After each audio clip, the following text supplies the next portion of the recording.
Hi ಸ್ಪರ್ಧಾರ್ಥಿಗಳೇ, ಇವತ್ತಿನ ಈ video ಕ್ಲಾಸ್ನಲ್ಲಿ ಮರಾಠರ ಮನೆತನ ಮತ್ತು ಪೇಶ್ವೆಗಳ ಮನೆತನಕ್ಕೆ ಸಂಬಂಧಪಟ್ಟಂಗೆ ಇಲ್ಲಿವರೆಗೆ ನಡೆದಿರ್ತಕ್ಕಂಥ RRB, group C, SDA, FDA, VO, PDO, KS, UPSC ಯಾವ ಸ್ಪರ್ಧಾತ್ಮಕ ಪರೀಕ್ಷೆಗಳಿಗೆ ಸಂಬಂಧಪಟ್ಟಂಗೆ ಇಲ್ಲಿವರೆಗೆ ಕೇಳಿರ್ತಕ್ಕಂಥ ಈ ಮನೆತನಗಳ ಮೇಲೆ ಕೇಳಿರುವ ಪ್ರಶ್ನೆಗಳನ್ನ ತೆಗೆದುಕೊಂಡು ಬಂದಿನಿ. ಒಂದೊಂದಾಗಿ ನೋಡ್ತಾ ಹೋಗೋಣ್ರಿ. ಈ ಮರಾಠರು ಅಂದಾಗ ನಮಗೆ ತಕ್ಷಣ ನೆನಪಿಗೆ ಬರೋರು ಯಾರು? ಶಿವಾಜಿ ಮಹಾರಾಜ್. ಹೌದಾ? ಶಿವಾಜಿ ಮಹಾರಾಜ ಕಾಲದನ ಆಡಳಿತ ಯಾವ ರೀತಿ ಇತ್ತು, ಮತ್ತ ಅವರ ಕುದುರೆಗೆ ಯಾವ ಹೆಸರಿನಿಂದ ಕರಿತಾ ಇದ್ರು, ಮತ್ತು ಅವರ ವ್ಯವಹಾರದ ಮತ್ತು ತೆರಿಗೆಗಳನ್ನ, ಮತ್ತು ಇವರ ಈ ಕಾಲದಲ್ಲಿ ನಡೀತಕ್ಕಂತ ಯುದ್ಧಗಳು ಮತ್ತು ಒಪ್ಪಂದಗಳು, ಹೌದಾ, ಎಲ್ಲದರ ಮೇಲೆ ಪ್ರಶ್ನೆಗಳನ್ನು ಕೇಳಿದ್ದಾರೆ. ಒಂದೊಂದು ಪ್ರಶ್ನೆಯನ್ನ ನೋಡ್ಕೊತ ಹೋಗೋಣ. ಹೌದಾ? ಫಸ್ಟ್ ಪ್ರಶ್ನೆ ಬಂದ್ ನೋಡ್ರಿ. ಚೌತ್ ಮತ್ತು ಸರ್ದೇಶಮುಖಿ ಎಂಬ ತೆರಿಗೆಗಳನ್ನು ವಿಧಿಸಿದವರು ಯಾರು? ಇದು PC 2016ನೇ ಕ್ವಶನ್ ಪೇಪರ್ ಅಲ್ಲಿ ಆಗೈತ್ರಿ. ಚೌತ್ ಮತ್ತು ಸರ್ದೇಶಮುಖಿ ಎಂಬ ತೆರಿಗೆಗಳನ್ನು ವಿಧಿಸಿದವರು ಯಾರು? Option A Aurangzeb, option B Shivaji, option C Tipu Sultan, option D Alauddin Khilji. ಇದಕ್ಕೆ ರೈಟ್ ಆನ್ಸರ್ ಬಂದೆ ಯಾರೇ?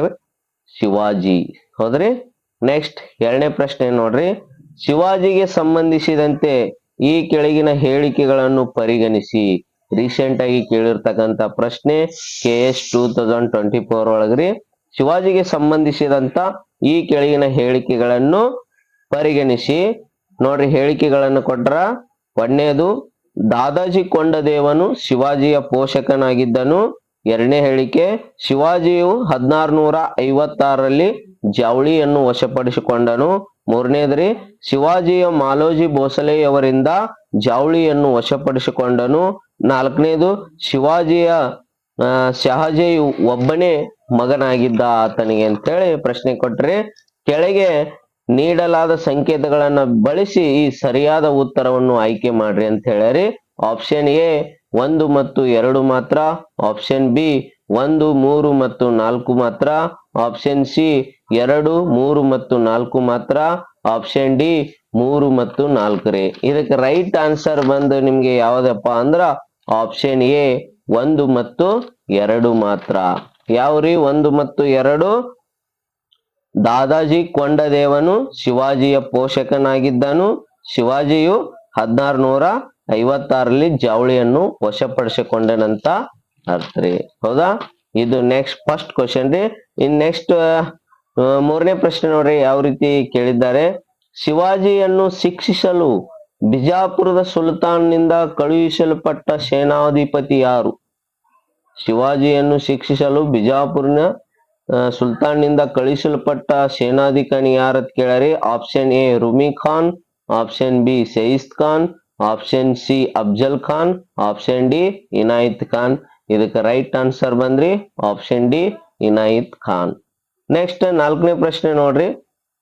ಶಿವಾಜಿಯ ಆಡಳಿತದಲ್ಲಿ ಅಷ್ಟ ಪ್ರಧಾನರು ಯಾರು? ಶಿವಾಜಿಯ ಆಡಳಿತದಲ್ಲಿ ಅಷ್ಟ ಪ್ರಧಾನಿ ಯಾರು ಅಂತ ಕೇಳ್ಯಾರಿ.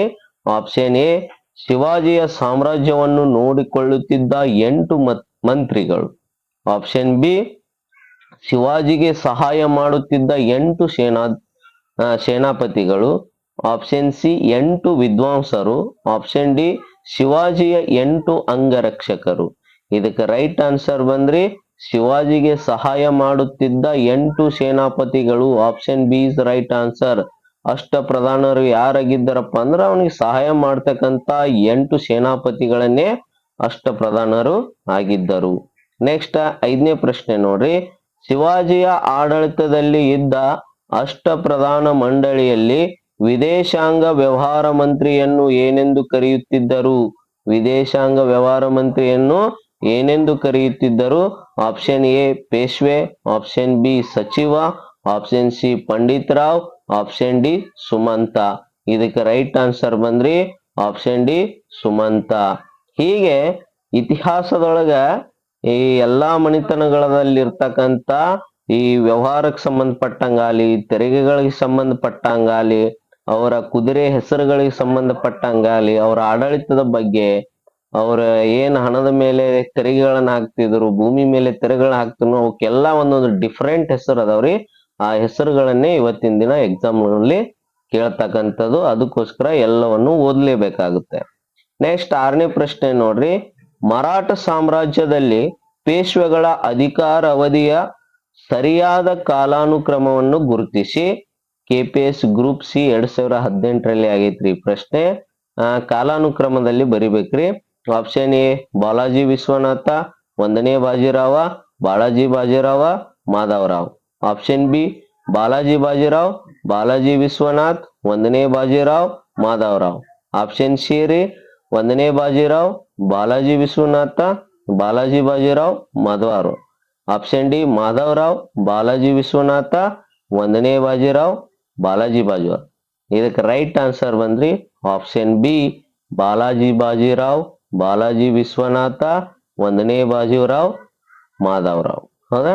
ನೆಕ್ಸ್ಟ್ ಪ್ರಶ್ನೆ ನೋಡ್ರಿ, ಈ ಶಿವಾಜಿ ಕಾಲದಲ್ಲೇ ಈ 3ನೇ ಪಾನಿಪತ್ ಅಂತ ಕದನಗಳು ಕೂಡ ಇವ್ರ ಕಾಲದಲ್ಲೇ ಆಗಿರ್ತಕ್ಕಂಥದ್ದು. 7ನೇ ಪ್ರಶ್ನೆ, 3ನೇ ಪಾನಿಪತ್ ಯುದ್ಧ ನಡೆದ ವರ್ಷ ಯಾವುದು?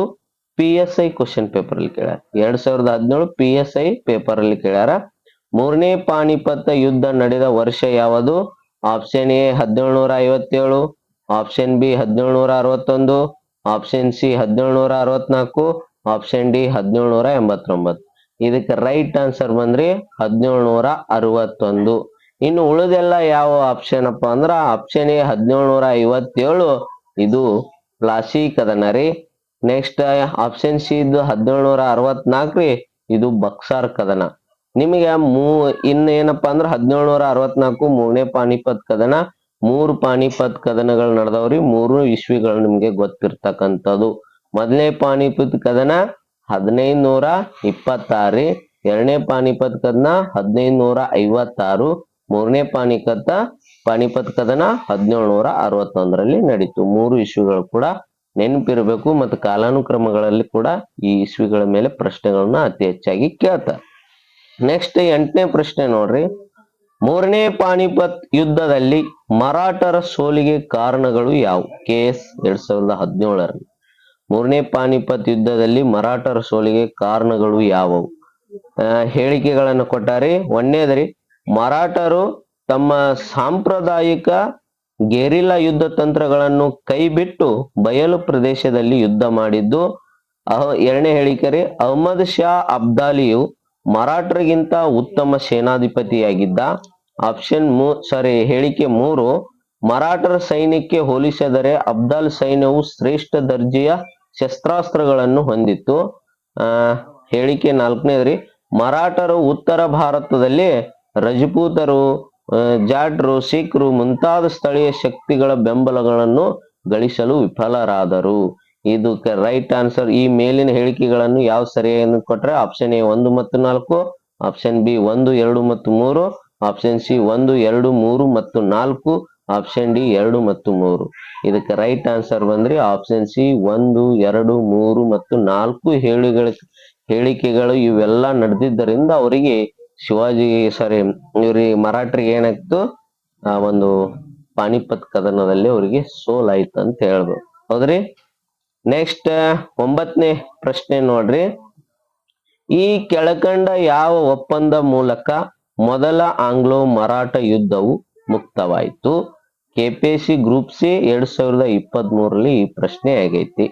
ಕೆಳಕಂಡ ಯಾವ ಒಪ್ಪಂದದ ಮೂಲಕ ಆಂಗ್ಲೋ ಮರಾಠ್ ಯುದ್ಧವು ಮುಕ್ತಾಯವಾಯಿತು? ಆಪ್ಷನ್ ಎ ಸೂರತ್ ಒಪ್ಪಂದ್, ಆಪ್ಷನ್ ಬಿ ಪುರಂದರ್ ಒಪ್ಪಂದ್, ಆಪ್ಷನ್ ಸಿ ಸಾಲಾಬಾಯ್ ಒಪ್ಪಂದ್, ಆಪ್ಷನ್ ಡಿ ಬೆಸ್ಸಿನ್ ಒಪ್ಪಂದ್.